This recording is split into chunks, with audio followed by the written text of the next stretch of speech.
আবারও তারেক রহমানের স্বদেশ প্রত্যাবর্তনের প্রস্তুতির খবর। এই মুহূর্তে রাজধানীর ৩০০ ফিটে সংবর্ধনা স্থলে আছেন সহকর্মী সানভীর রুপল। সরাসরি যাচ্ছি তার কাছে।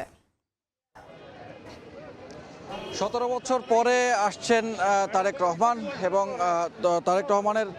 এই স্বদেশ প্রত্যাবর্তন উপলক্ষে এখন শ্বাস রব ৩০০ ফিট এলাকায় ৩০০ ফিট এলাকায় যে গণসংবর্ধনার আয়োজন করা হয়েছে সেই গণসংবর্ধনার এর মধ্যে মঞ্চ প্রস্তুত করা হচ্ছে বেশ কয়েকদিন ধরেই। এখনও পর্যন্ত মঞ্চ পুরোপুরি প্রস্তুত হয়নি এবং নিরাপত্তা ব্যবস্থাও জোরদার করা হয়েছে এবং আমরা দেখতে পাচ্ছি যে নিজস্ব নিরাপত্তা ব্যবস্থা সেই নিরাপত্তা ব্যবস্থাও জোরদার করা হয়েছে। পাশাপাশি পথে পথে আইন শৃঙ্খলা রক্ষা বাহিনীর সদস্যরাও তাদের সরব উপস্থিতি দেখা গেছে এবং গত কয়েকদিনের মতো আজকেও সরব উপস্থিতি নেতাকর্মীদের, সারা দেশ থেকে নেতাকর্মীরা আসছেন এবং আজকে ২৪ তারিখ, কালকে সকাল ১১টার পরে তিনি হযরত শাহজালাল আন্তর্জাতিক বিমানবন্দরে নামবেন এবং হযরত শাহজালাল আন্তর্জাতিক বিমানবন্দরে নেমে সেখান থেকে এভারকেয়ার হাসপাতালে যাওয়ার কথা রয়েছে এবং সেখান থেকে এই গণসংবর্ধনা অনুষ্ঠানে এখানে যোগ দেওয়ার কথা রয়েছে এবং এখানে বিএনপির পক্ষ থেকে বলা হচ্ছে যে ৫০ লাখ লোকের সমাগম হতে যাচ্ছে এবং সেটাও একটি ঐতিহাসিক মুহূর্ত এবং সেই ঐতিহাসিক মুহূর্তকে সাক্ষী হওয়ার জন্য সারা দেশ থেকে নেতাকর্মীরা ভিড় করছেন গত কয়েকদিন ধরেই এবং আজকে সেই আনাগোনা আরও বাড়বে এবং দুপুরের পর থেকে সারা দেশ থেকে মানুষের যে ঢল, সেই মানুষের ঢল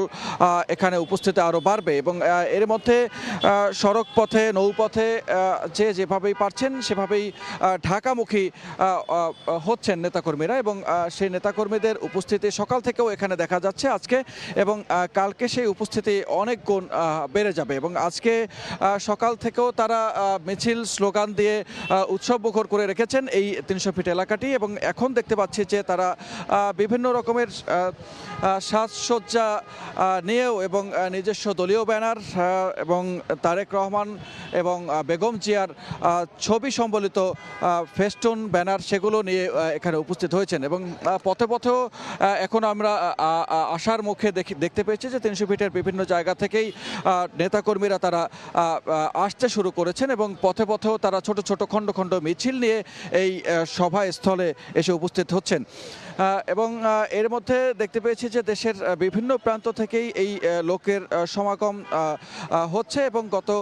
কয়েকদিন থেকে তাদের যে উচ্ছ্বাস এবং আকাঙ্ক্ষা, সেই উচ্ছ্বাস এবং আকাঙ্ক্ষা সব কিছু মিলেমিশে একাকার হয়ে এখন তারা অপেক্ষা করছেন কখন আসবেন তাদের দলীয় ভারপ্রাপ্ত চেয়ারম্যান এবং তার জন্য এই অধীর আগ্রহের অপেক্ষা এবং আজকে দিনভর এই উৎসবমুখর অবস্থাটি থাকবে এবং কালকে তিনি আসার পর থেকে তার যে কর্মসূচিগুলো আছে সেই কর্মসূচির সাথে সাথে থাকবেন এই উৎসবমুখর পরিবেশের এই নেতাকর্মীরা। তারা দীর্ঘদিনের অপেক্ষার পালা শেষ হতে যাচ্ছে আগামীকালকে তারেক রহমানের স্বদেশ প্রত্যাবর্তনের মধ্য থেকে। তো এই ছিল এখন পর্যন্ত ৩০০ ফিট এলাকা থেকে সবশেষ তথ্য। যুক্ত ছিলাম রাজধানীর ৩০০ ফিটে।